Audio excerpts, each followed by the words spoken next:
has the army. How far will you go? Very far. So, first of all, the army itself is highly divided. Very, very divided, and we have a lot of people within the army too, even within the Air Force, even within... I will be asking some names because we want to do some due diligence. No problem at all. Okay. No problem. The challenge, of course, is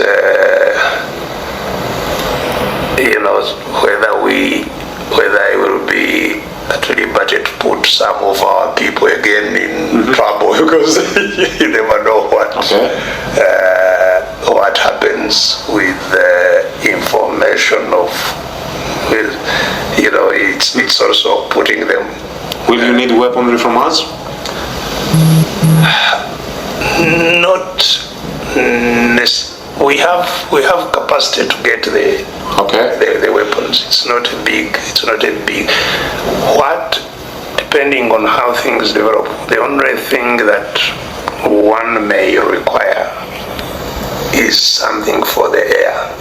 Okay. For the air. Now, one good thing from this